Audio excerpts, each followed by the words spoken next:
पकड़ो पकड़ो साले को, पकड़ो पकड़ो बुड्ढे को। क्यों मार रहे हो इनको? साहब ये एक नंबर का बुड्ढा है, इसने अपनी बहू का रेप किया है, अंदर करिए इसको। नहीं मैंने ऐसा कुछ नहीं किया। साहब झूठ बोलता है ये। तुम लोगों के कहने से इन पे आरोप साबित नहीं हो जाएगा। इनके बहू बेटा कहाँ रहते हैं? साहब यही पास ही में इनका घर है। साहब इसे थाने में डालिए, नहीं तो इसको बहुत मारेंगे। कमल लेके जाओ इन्हें।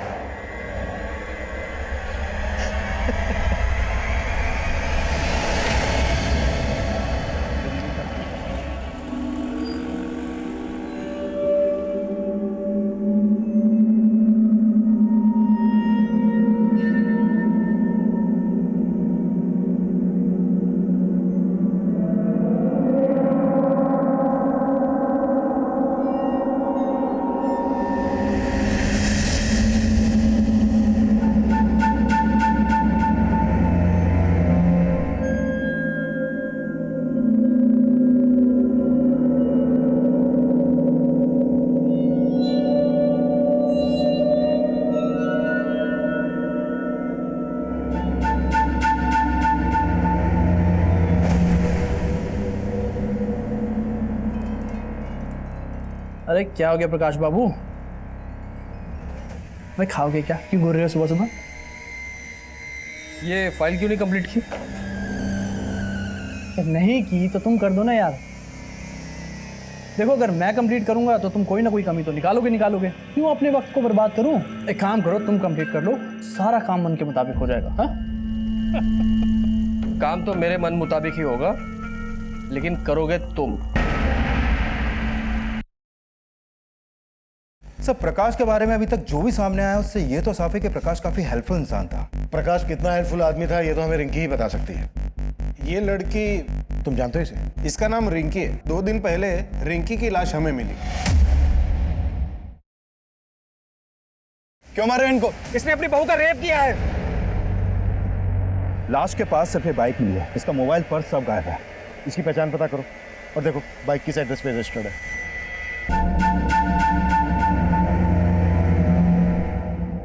अरे सुरेंद्र सुनो। हाँ साहब, देखो एक बच्चे को ओ नेगेटिव ब्लड की जरूरत है और मेरा ओ नेगेटिव ब्लड ग्रुप है। बहुत रेयर होता है ये, तो बॉस को बोल देना मैं ब्लड डोनेट करने गया हूँ, थोड़ा इमरजेंसी है। ठीक है?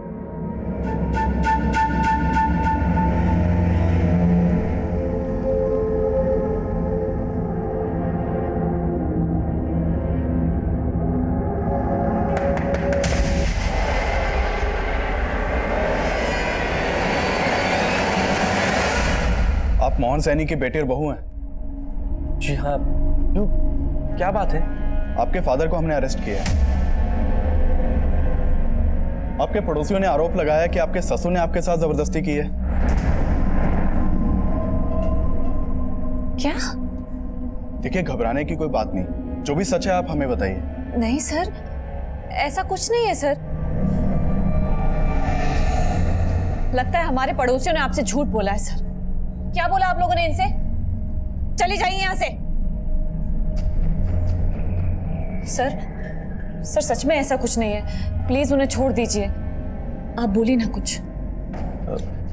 जी हाँ सर, वो वीना सही बोल रही है। ठीक है।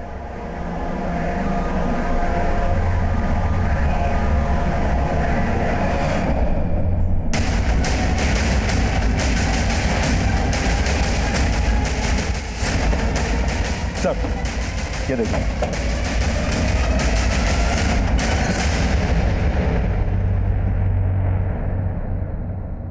सर सुबह एक दूध वाले ने इसकी लाश देखी तो कंट्रोल रूम में फोन किया, और ये देखिए लाश के पास सिर्फ ये बाइक मिली है, इसका मोबाइल पर्स सब गायब है। एंगल लूट का नहीं लगता। अगर मामला लूट का होता तो वो बाइक लेकर भी जाते। इसकी पहचान पता करो और देखो बाइक किस एड्रेस पे रजिस्टर्ड है। Okay sir.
थोड़ी भी शर्म है तो गाँव लौट चाहिए।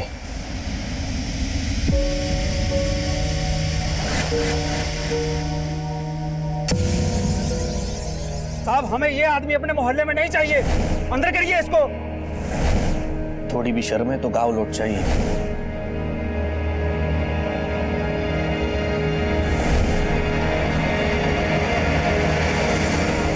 Police control room. हाँ जी बोलिए।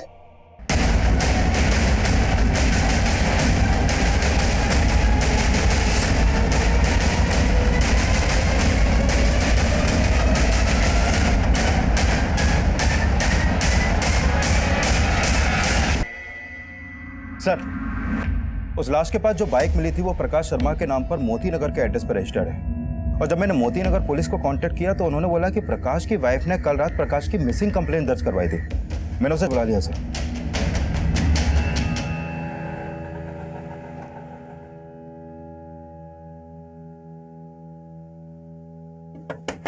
पापा, पापा जी, पापा। मुझे तो कुछ गड़बड़ लग रहा है, दरवाजा तोड़ दीजिए। पापा, पापा जी। पापा। सर, प्रकाश जी कल सुबह ऑफिस के लिए निकल गए थे। मैंने तभी उनको आखिरी बार देखा था। फिर ऑफिस जाने के बाद जब मैंने उनको फोन किया तो उनका मूड कुछ ठीक नहीं लग रहा था। प्रकाश जी, आज आप अपना टिफिन ले जाना भूल गए। देखो माधुरी, मैं तुमसे बात करने के मूड में नहीं हूँ, बाद में फोन करता हूँ। और फिर कल रात को जब वो ऑफिस से घर नहीं आए तो मैंने उनके ऑफिस वालों को भी फोन किया। वो कह रहे थे कि ऑफिस पहुंचने के बाद वो कहीं निकल गए। कहाँ के लिए निकल गए थे? सर, वो तो बोल रहे थे कि वो ब्लड डोनेट करने गए थे, पर मुझे उन पे भरोसा नहीं हो रहा है। वो कुछ ना कुछ तो छुपा रहे हैं।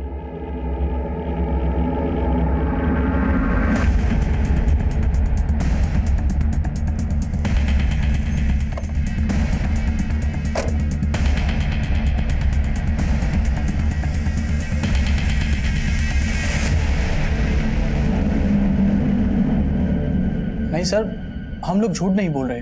सर, कल सुबह प्रकाश के नंबर पर किसी नंबर से मैसेज आया था। किसी बच्चे को ओ नेगेटिव ब्लड की जरूरत थी शायद। उसके बाद प्रकाश चला गया। एक बच्चे को ओ नेगेटिव ब्लड की जरूरत है और मेरा ओ नेगेटिव ब्लड ग्रुप है, तो बॉस को बोल देना मैं ब्लड डोनेट करने गया हूँ, थोड़ा इमरजेंसी है। वैसे प्रकाश ब्लड डोनेट करने कहाँ गया था? सर, ये तो हमें मालूम नहीं।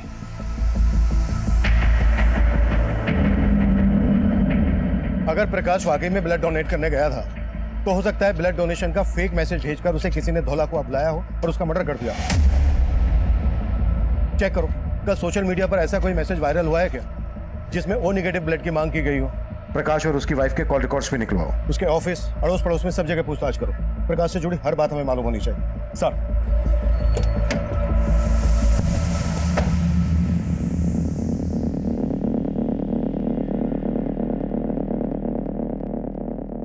हम अपने रिश्तेदार के आ गए थे, वहां से आकर देखा तो पापा ने आत्महत्या की थी। क्या तुम्हारे फादर की मौत की वजह वो सब बातें तो नहीं है जो हमें पहले पता चली थी? सर, उसमें कोई सच्चाई नहीं थी।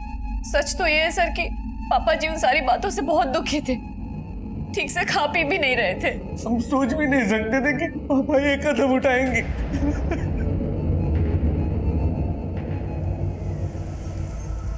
साहब, वैसे तो प्रकाश जी बहुत अच्छे आदमी थे, लेकिन ऑफिस में उनका सिर्फ एक ही इंसान के साथ पंगा था। किसकी बात कर रहे हो तुम? सर, पूर्णिमा मैडम। प्रकाश, ये कुछ एंट्रीज मुझे ठीक नहीं लग रही। दूर रहो, बिना टच किए बात नहीं कर सकती क्या? क्या है ये? हाँ, मैंने तुमसे कितनी बार कहा है कि मैं एक शादीशुदा इंसान हूँ और तुम जो सोच रही हो ना वैसा कुछ नहीं हो सकता। सर, उन्हें कुछ कहना ही था तो मुझे अकेले में कह दिया होता। ऐसे सबके सामने नीचा दिखाया। मतलब जिस तरह से उसने तुम्हें एम्बेरस किया, तुम्हें गुस्सा आया और इसी बात का तुमने उसे बदला लिया? सर, ऐसा कुछ नहीं है। और सर, प्रकाश ऑफिस से गए तो उस दिन मैं ऑफिस में ही थी। नहीं सर, प्रकाश जी ने कभी किसी पूर्णिमा नाम की लड़की के बारे में कुछ नहीं बताया है। खैर हम पूर्णिमा और प्रकाश के बाकी ऑफिस वालों के बारे में पता कर रहे हैं, लेकिन माधुरी जी ये भी तो हो सकता है कि प्रकाश की उसी की रिश्तेदारी में या फिर आस पड़ोस में किसी से कोई अनबन हो। सर एक बात है, 2 दिन पहले इनके यहाँ एक लड़की रहा करती थी। कौन लड़की? ये तो बोल रहे थे ये इसके कोई दूर के रिश्तेदार है, पर उसका रंग ढंग देख के हमें कुछ ठीक नहीं लगा, क्योंकि वो हर रोज प्रकाश के बाइक से ही जाती थी और घर भी शाम को वो प्रकाश के बाइक से ही आती थी। दादा चेंज नहीं है। अरे माधुरी। हाँ जी। अरे वो लड़की कौन है जो तुम्हारे घर पे रह रही है? अब रिंकी, अरे वो तो प्रकाश जी की दूर की बहन है। सर माधुरी तो बहुत भोली है, पर सच बताऊं मुझे उस लड़की को देख के कभी लगा ही नहीं कि वो प्रकाश की बहन हो। सर रिंकी प्रकाश जी की दूर की बहन है। करीब 15-20 दिन पहले वो यहाँ दिल्ली आई थी। आओ रिंकी, आओ अंदर आओ। अरे ये रिंकी है, मेरे फूफा जी की बेटी। दिल्ली में कुछ दिन हमारे साथ में ही रहेगी, जॉब इंटरव्यू के लिए आई है। लेकिन आपके पड़ोस वाले तो रिंकी और प्रकाश को लेकर कुछ अलग ही बात कर रहे हैं। आई मीन उनका मानना है कि रिंकी और प्रकाश के बीच कुछ। सर आई एम श्योर किसी को गलतफहमी हुई है। रिंकी बहन है प्रकाश जी की। रिंकी का नंबर है आपके पास? जी। रिंकी रहती कहाँ थी? सर इस बारे में तो कोई आइडिया नहीं है। सर फोन बंद है। अच्छा, जब रिंकी आपके यहाँ से गई तो कहाँ गई थी ये तो पता होगा आपको? जी सर। रिंकी कुछ दिन और रुक जाती, हमें बहुत अच्छा लगता। भाभी रुकने का मन तो मेरा भी था, पर अब क्या करूं, लखनऊ में जॉब इंटरव्यू है ना, वो भी इम्पोर्टेंट है इसलिए। पर इसके बाद मैं आपसे ज़रूर मिलने आऊँगी। आपने हमें बताया कि रिंकी आपके पति प्रकाश के मर्डर से 1 दिन पहले ही आपके घर से गई थी और अब उसका मोबाइल फोन स्विच ऑफ आ रहा है। आपको ये कुछ अजीब नहीं लग रहा? आप कहना क्या चाहते हैं? रिंकी का कोई फोटो है आपके पास? जी सर।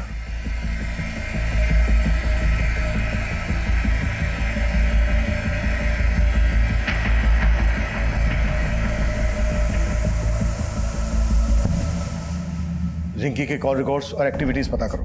प्रकाश के कत्ल से 1 दिन पहले रिंकी का प्रकाश के घर से जाना और अब रिंकी का मोबाइल फोन स्विच ऑफ आना, ये कुछ ठीक नहीं लग रहा है।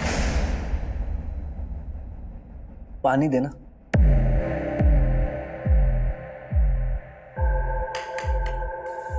अब तो पुलिस ने भी मान लिया कि पापा जी ने सुसाइड की थी, लेकिन उन्हें ये नहीं मालूम कि उन्हें मजबूर किया गया था। लेकिन सच तो तुम भी जानते हो और मैं भी। क्या कहना क्या चाहती हो? यही कि अगर मैंने सबको सच बता दिया ना, तो तुम रास्ते में चलने के काबिल भी नहीं रहोगे। क्या बोल रही है तू? पुलिस ने कहा था मुझसे कि बिना डरे सब सच बता दूं। कहो तो सब सच बता दूं?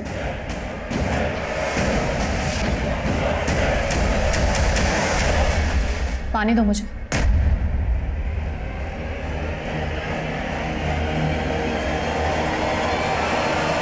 सर मैंने उस ब्लड डोनेशन के मैसेज का सोर्स चेक किया, वो मैसेज फेक नहीं था सर।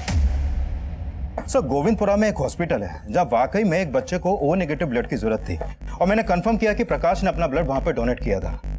सर प्रकाश के बारे में अभी तक जो भी सामने आया उससे ये तो साफ है कि प्रकाश काफी हेल्पफुल इंसान था। प्रकाश कितना हेल्पफुल आदमी था ये तो हमें रिंकी ही बता सकती है। रिंकी की कोई इंफॉर्मेशन? सर रिंकी का फोन नंबर पानीपत के एड्रेस पर रजिस्टर्ड है और प्रकाश की हत्या से 1 दिन पहले रिंकी और प्रकाश इन दोनों का फोन जनकपुरी में एक साथ काफी टाइम तक एक्टिव था। लेकिन सर इन दोनों के बीच में फोन पर कोई बात नहीं होती थी और सब लोग बोल रहे हैं कि रिंकी लगभग 15 दिन तक प्रकाश के घर में रही थी। और मैंने प्रकाश की वाइफ की कॉल रिकॉर्ड चेक किए सर, उसमें कुछ भी सस्पिशियस नहीं मिला। हो सकता है रिंकी और प्रकाश मोबाइल फोन पर किसी ऐप के जरिए बात करते हो। एक तरफ रिंकी और दूसरी तरफ प्रकाश के ऑफिस में काम करने वाली है पूर्णिमा। इन दोनों के बीच की कहानी भी काफी अजीब है। विकास पता करो रिंकी और पूर्णिमा का आपस में कोई कनेक्शन था क्या, और पानीपत पुलिस से भी कांटेक्ट करो। इस रिंकी का मिलना हमारे लिए बहुत जरूरी है। Sure sir.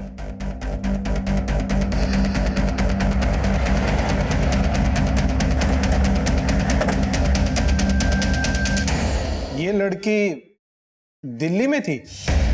तुम जानते हो इसे? जी सर, इसका नाम रिंकी है। तकरीबन 15 दिन पहले इसके फादर ने यहाँ मिसिंग कंप्लेंट दर्ज कराई थी और फिर 2 दिन पहले रिंकी की लाश हमें मिली। रिंकी की लाश? जी सर, बहुत ही ब्रूटल मर्डर था सर। लाश के पास से हमें एक फोटो आईडी मिली रिंकी की, और उसके फादर ने भी शिनाख्त कर ली थी कि वो लाश रिंकी की ही थी।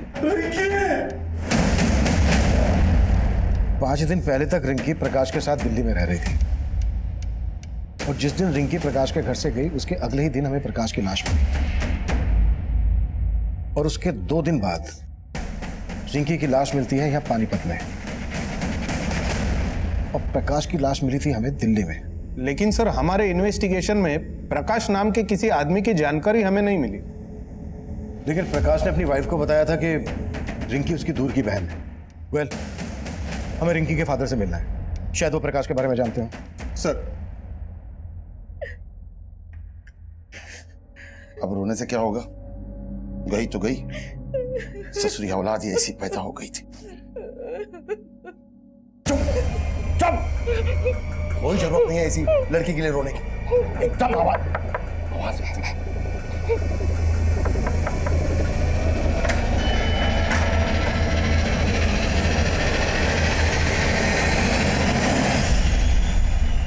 नहीं साहब, मैं किसी प्रकाश को नहीं जानता, और दिल्ली में मेरा कोई रिश्तेदार भी नहीं। लेकिन रिंकी दिल्ली में इसी प्रकाश के साथ रह रही थी। कहीं रिंकी और प्रकाश का कोई चक्कर वक्कर तो नहीं था? ऐसा क्यों कह रहे हैं आप? क्यों मेरी मरी हुई बेटी को बदनाम कर रहे हैं? देखिए, हमारा इरादा किसी को बदनाम करने का नहीं है, हम हमारा काम कर रहे हैं। दिल्ली में प्रकाश का मर्डर हो गया है। रिंकी दिल्ली गई थी तो क्यों गई थी?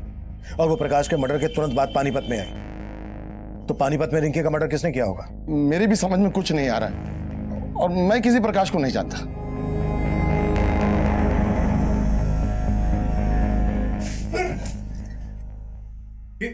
ये क्या बेवकूफी है? देख नहीं रहे हो दिन निकल आया है? हाँ, और तुम घोड़े बेच के सोए हुए हो। कपड़े और बर्तन कौन साफ करेगा? ये सब काम मैं करूंगा? पागल है क्या तू? नहीं तो कौन करेगा?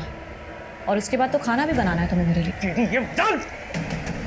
तेरी मर्दानगी अब नहीं चलेगी, समझा? और तूने ज्यादा कोशिश की ना तो चीख चीख के यहाँ सबको इकट्ठा कर दूंगी, और फिर बोलूंगी सबसे कि कैसे तू मजबूर करता था मुझे। हद से ज्यादा आगे बढ़ रही है तू। हदें तूने पार की हैं। अब जाके मुझे तुझे काबू में करने का मौका मिला है। जैसे जैसा कह रही हूँ वैसा कर। जेल में चक्की पीसने से तो बेहतर है ना कि घर का चौका बर्तन कर, समझा? अब चल शुरू हो जा।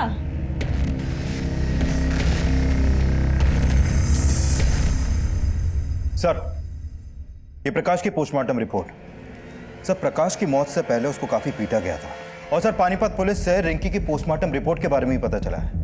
सर, रिंकी की बॉडी पर भी काफी एक्सटर्नल इंजरी के मार्क्स मिले हैं, और मारने से पहले उसके साथ रेप भी किया गया था। प्रकाश का मर्डर रिंकी के मर्डर से 2 दिन पहले हुआ, और इन दोनों का मर्डर जिस तरह से हुआ है, ऐसा लग रहा है जैसे इन दोनों का कोई कॉमन दुश्मन रहा होगा। सर, रिंकी को लेकर प्रकाश ने अपनी वाइफ से झूठ बोला था। अरे ये रिंकी है, मेरे फूफा जी की बेटी। कहीं रिंकी और प्रकाश का आपस में कोई अफेयर तो नहीं?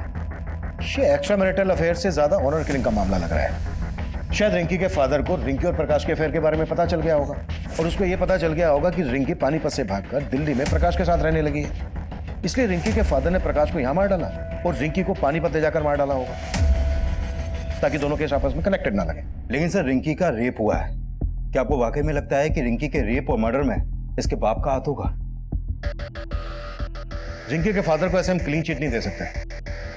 रिंकी के फादर की कुंडली निकालो और धोला कुआं में जहां प्रकाश की लाश मिली थी आसपास के सीसीटीवी खंगालो। शायद कोई ऐसा आदमी कैप्चर हुआ हो जो रिंकी और प्रकाश से ताल्लुक रखता है, इन दोनों में से किसी एक से ताल्लुक रखता हो। इन दोनों के कॉल रिकॉर्ड से हमें कुछ नहीं मिला है। इन दोनों के सोशल मीडिया अकाउंट चेक करो, शायद वहां से कुछ मिल जाए। Right sir.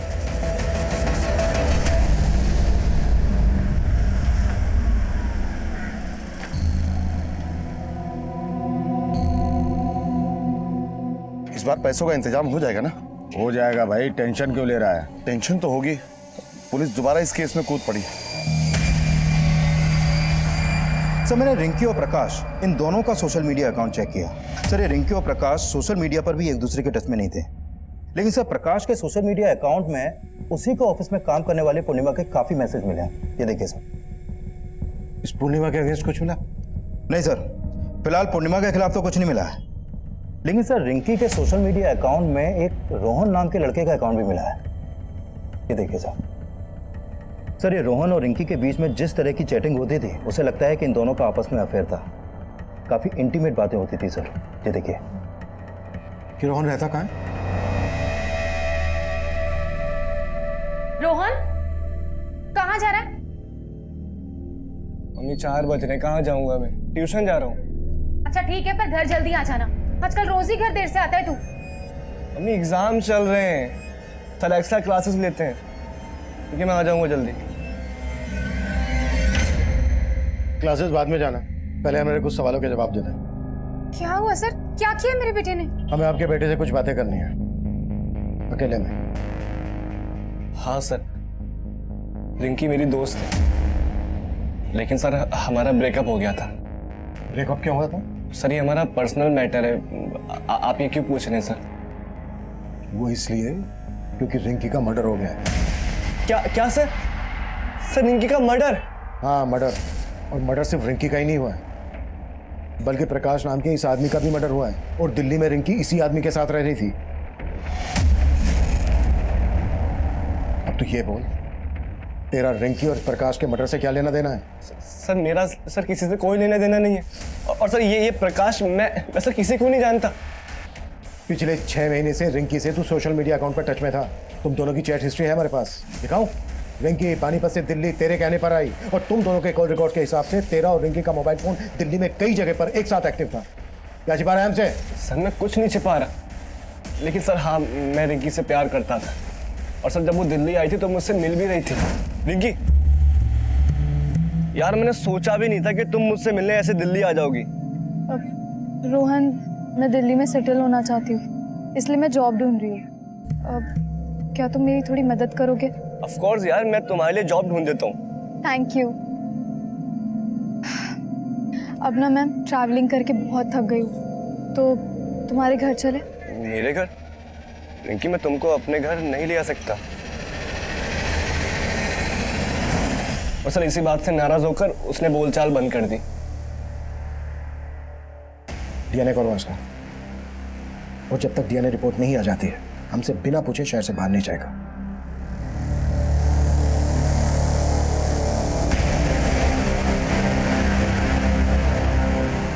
नौकर कहाँ? तुम तो पति हो मेरे, फिर बीवी की सेवा करने से क्या परहेज? सेवा? जी तो करता है तेरा गला दबा दूं। फिर तो तुम्हारे बचने की रही सही कसर भी नहीं बचेगी। पुलिस से बचना चाहते हो ना, तो मुझे बचा के रखो और जरा प्यार और नजाकत से पेश आओ। कांच हूं मैं, चटक गई ना तो खूनम खून तुम हो जाओगे। ये लड़का रिंकी का दोस्त है। हो सकता है रिंकी के साथ ये लड़का भी यहाँ पर कभी आया हो। नहीं सर, ये लड़का कभी नहीं आया यहाँ। सर, रिंकी का फोन अभी अभी पालम में एक्टिव हुआ था और फोन अभी भी चालू है। व्हाट?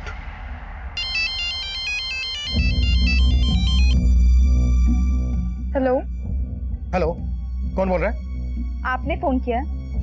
आप कौन? मैं राजापुर पुलिस स्टेशन से इंस्पेक्टर अभिमन्यु जिंदल बोल रहा हूँ।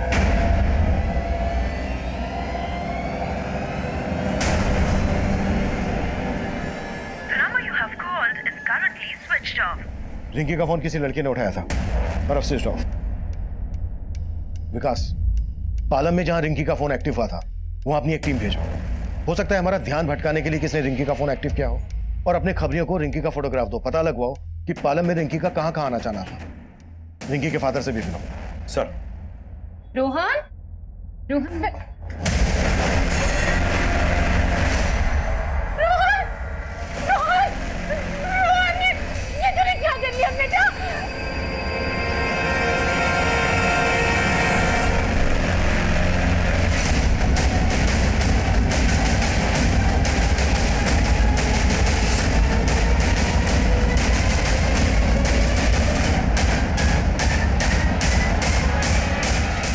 कविता,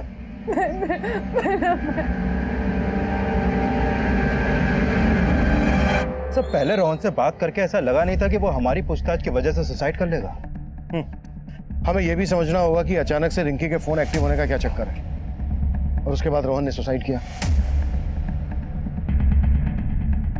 पानीपत पुलिस ने हमें बताया था कि उन्हें जिस लड़की की लाश मिली थी उसका चेहरा काफी बिगड़ा हुआ था। उस लड़की की लाश के पास से उन्हें रिंकी का आईडी मिला, तो उन्होंने मान लिया कि यह लाश रिंकी की है। अगर हम ये मानकर चलें कि वो लाश रिंकी की नहीं थी तो क्या पॉसिबिलिटीज हो सकती हैं? लुक, हम पहले रिंकी को प्रकाश के मर्डर में इन्वॉल्व मानकर चल रहे थे, तो हो सकता है इस मर्डर चार्ज से बचने के लिए रिंकी ने एक कत्ल किया और खेल रचा हो। सर, अगर इस लिहाज से देखा जाए तो रिंकी का बाप भी हमारा स्ट्रॉन्ग सस्पेक्ट बनता है, क्योंकि उसी ने उस लाश की शिनाख्त की थी और माना था कि वो लाश रिंकी की है।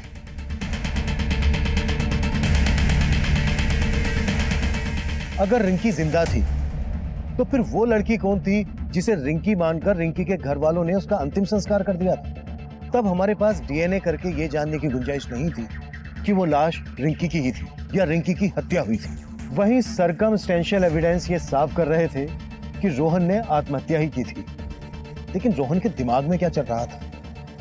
उसके आत्महत्या करने की असल वजह क्या थी? ये तब हमारी कुछ समझ में नहीं आ रहा था। पर हमारे लिए ये जानना बेहद जरूरी था कि रिंकी के नंबर पर जिस औरत से मेरी बात हुई थी वो वाकई में रिंकी थी या कोई और। हमने अपना खबरी नेटवर्क फैला दिया। रिंकी से जुड़े सवालों का जल्द से जल्द हल ढूंढने की हम कोशिश में जुट गए थे।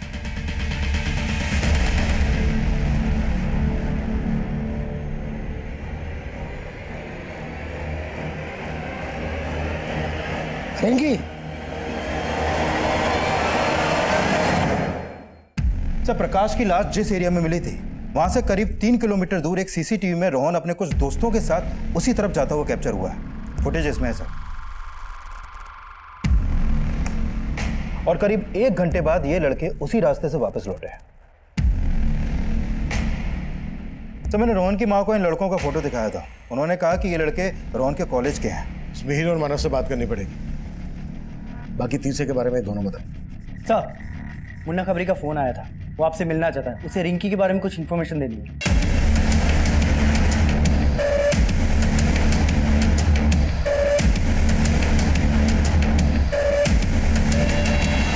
सर, मुझे कोई गलतफहमी नहीं हुई है। वो लड़की यही थी सर, रिंकी। रिंकी,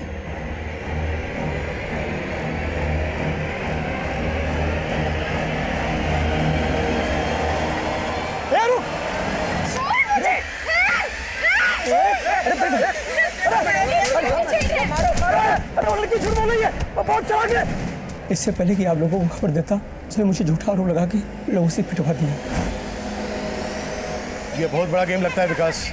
रिंकी वाकई में जिंदा है, लेकिन सवाल ये है कि वो लाश किस लड़की की थी जिसकी रिंकी के फादर गणपत ने रिंकी के नाम से शनाख्त की थी।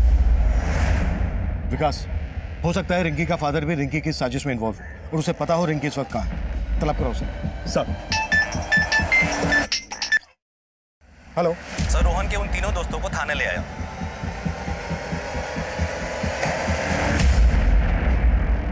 सर, कोई मुंह नहीं खोल रहा है। बोल रहे हैं ना ये रिंकी को जानते हैं ना प्रकाश को। हम सही में नहीं जानते, हमने कुछ नहीं किया। हम नहीं जानते प्रकाश और रिंकी कौन है। जहां प्रकाश की लाश मिली थी उसी एरिया में तुम तीनों को रोहन के साथ देखा गया था। अब अगर एक भी झूठ बोला ना तो यहां से तुम तीनों अपनी टांगों पर चल के नहीं जा पाओगे। सब रोहन ही हमें वहां लेकर गया था, पर हमने प्रकाश को मारा नहीं था। अब तो बस उसमें थोड़ा सा पीटने गए थे। पर रोहन ने हमें बोला था कि अगर हम उस आदमी की पिटाई करेंगे तो वो हमें दारू की पार्टी देगा। उसको किसी से 10,000 रुपये मिले थे उसकी पिटाई करने के। रोहन को 10,000 रुपये किसने दिए थे? किसने दिए थे? ये तो हमें नहीं मालूम साहब, रोहन ही जानता था। रोहन अब रहा नहीं, तो ये मत सोचना कि तुम तीनों बच जाओगे।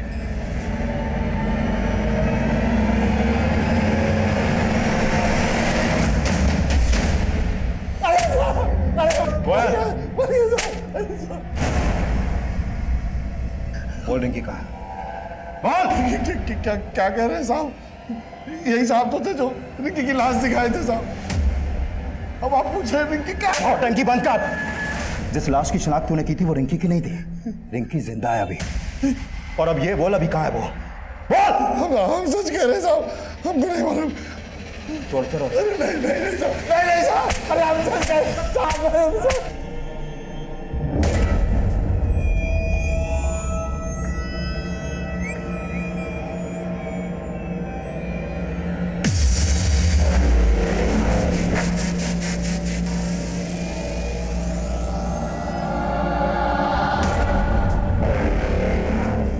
हम तब ये मानकर चल रहे थे कि जिस लड़की की लाश की शिनाख्त रिंकी मानकर की गई थी, उसकी हत्या में रिंकी और रिंकी के साथ रोहन भी इन्वॉल्व होगा, क्योंकि उस लड़की का रेप भी हुआ था। लेकिन उस लड़की की बॉडी पर मिले डीएनए रोहन के डीएनए से मैच नहीं हुए थे, और रोहन के दोस्त भी यही कबूल कर रहे थे कि उन्होंने प्रकाश को सिर्फ पीटा था। फिर रोहन ने क्यों और किस डर से सुसाइड किया, इसकी असल वजह अब भी रहस्य बनी हुई थी, और जल्द ही हमारे सामने एक नई जानकारी आई।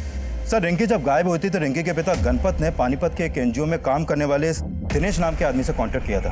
सर, इस दिनेश के पॉलिटिकल कनेक्शन काफी अच्छे हैं। इसने पानीपत के एमएलए से मिलकर पुलिस पर रिंकी को ढूंढने का दबाव डाला था, और फिर रिंकी की लाश मिलने के बाद इसने गणपत को मुआवजा दिलाने के लिए एमएलए को अप्रोच भी किया, और फिर एमएलए ने रिंकी का मुआवजा देने के लिए प्रपोजल फाइल भी कर दिया था, लेकिन वो अभी भी अंडर प्रोसेस है।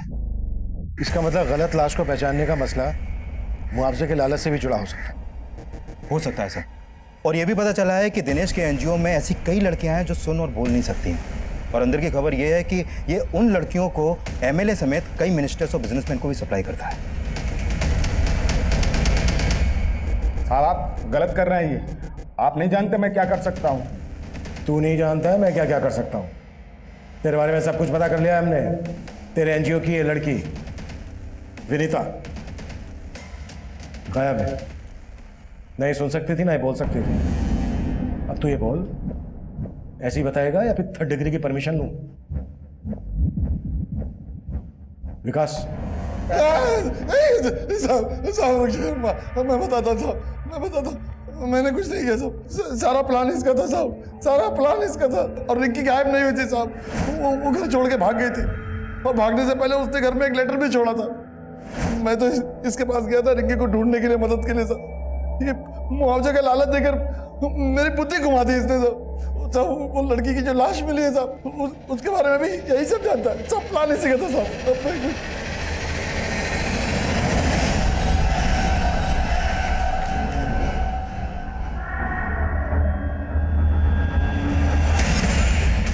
उसको मारकर मैंने उसका चेहरा बिगाड़ दिया, रिंकी की आईडी उसके पास रख दी। तब तक गणपत ने उसकी शिनाख्त कर ली साहब। मैंने सोचा कि इसकी बेटी के लिए सरकार से कुछ मुआवजा दिला देंगे और आधा आधा बांट लेंगे, लेकिन साहब प्रकाश के मर्डर से हमारा कोई लेना देना नहीं है साहब। अब ये बोलो, रिंकी कहाँ है? मुझे नहीं मालूम साहब, मुझे नहीं मालूम।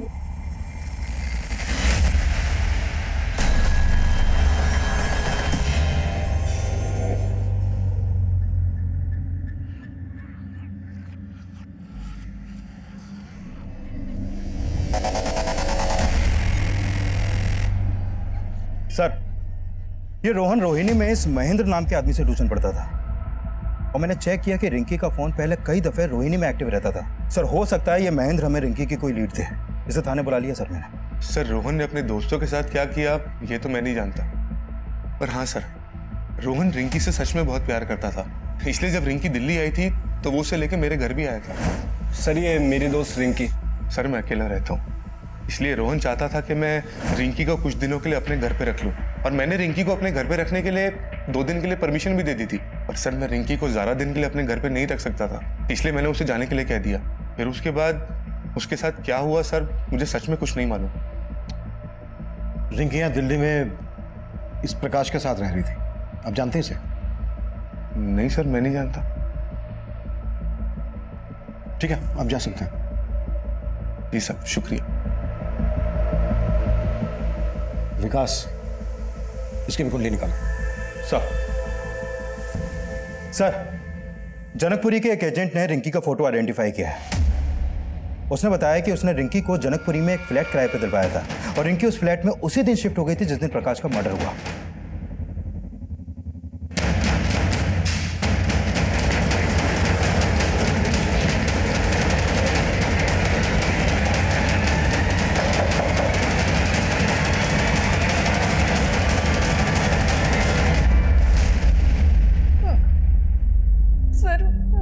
प्रकाश जी को नहीं मारा।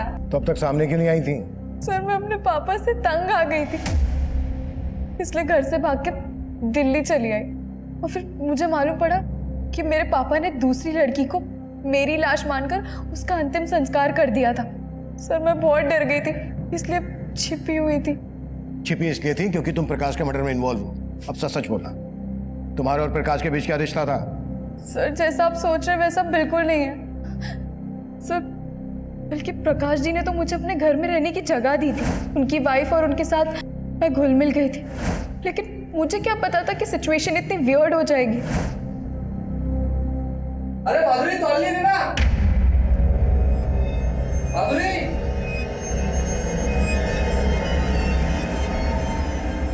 अरे माधुरी तौलिए दो।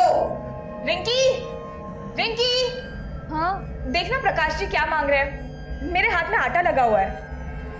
अरे माधुरी तौलिए दो। हाँ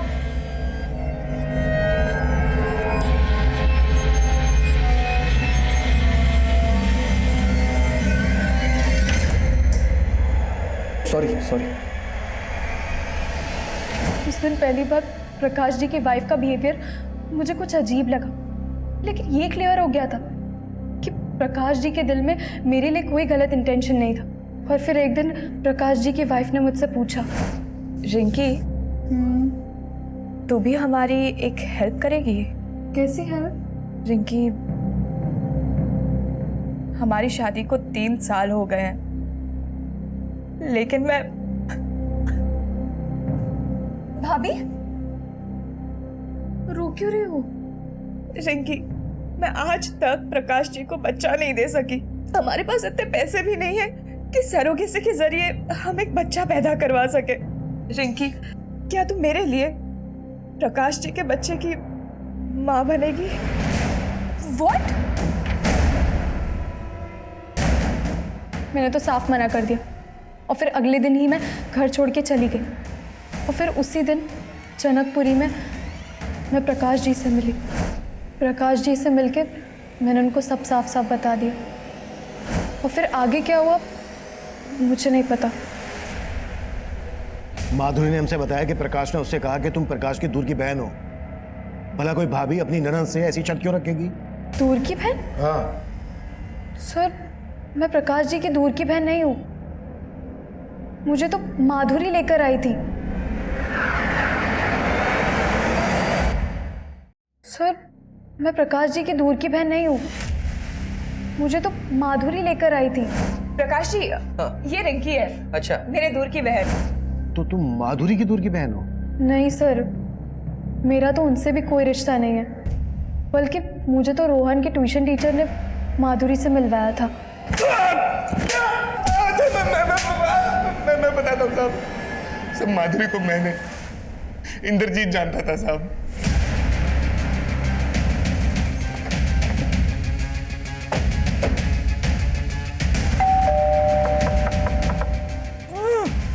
एक मिनट, अंदर से कुछ आवाज आ रही है।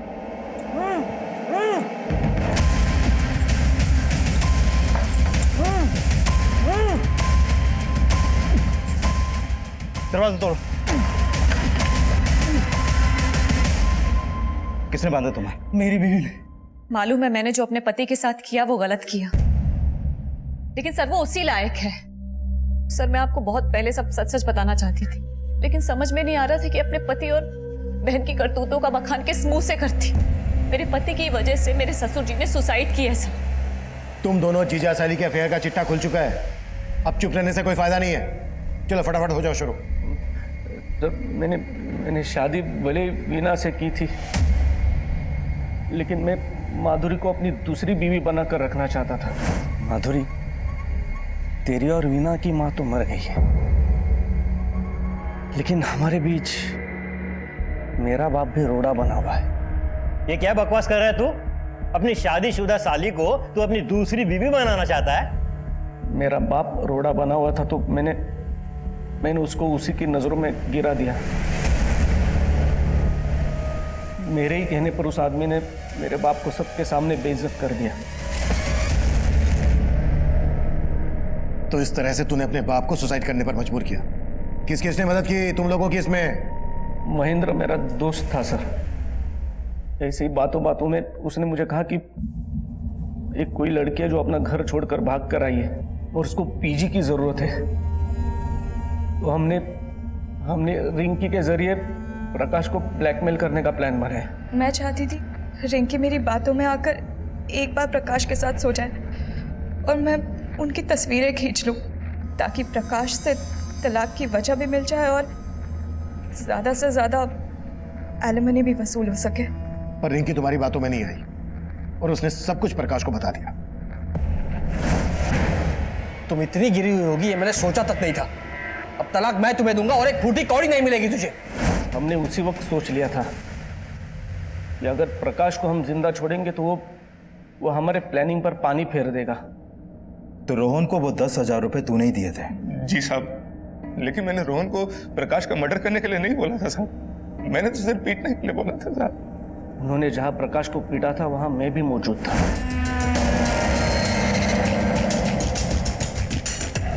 प्रकाश की मौत के बाद जब आपने रोहन से पूछताछ की तो वो डर गया था साहब, और जब वो मुझसे मिला तो मैंने उसको और डरा दिया था साहब। देखो रोहन, मैं तो मानता हूँ कि तुमने और तुम्हारे दोस्त ने मिलकर प्रकाश को सिर्फ पीटा था, लेकिन पुलिस इस बात पर यकीन नहीं करने वाली है। और सबसे जरूरी बात यह है कि अब तो उन्हें रिंकी की लाश भी मिल गई है।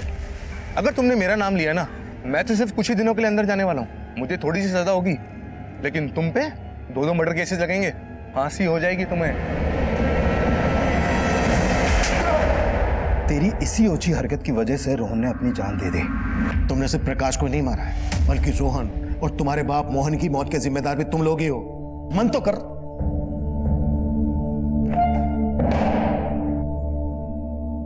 अनैतिक रिश्ते वो मीठा जहर है जो मुंह लगते ही इंसानी सोच और समझ को खोखला करना शुरू कर देता है और देखते ही देखते अपराध के एक ऐसे भंवर में फंसा देता है जहां से वापसी के सभी दरवाजे बंद हो गए होते हैं। इंद्रजीत और माधुरी भी इसी राह पर थे और वो पूरी जिंदगी सलाखों के पीछे यही सोचकर पछताएंगे। उनका एक गलत कदम उन्हें कभी सलाखों से बाहर नहीं निकाल पाएगा। अब मैं सीनियर इंस्पेक्टर अभिमन्यु जिंदल आप लोगों से विदा लेता हूं। आपसे फिर मुलाकात होगी एक नए केस के साथ। देखते रहिए क्राइम पेट्रोल 10 तक। मकसद बताना नहीं, बचाना है।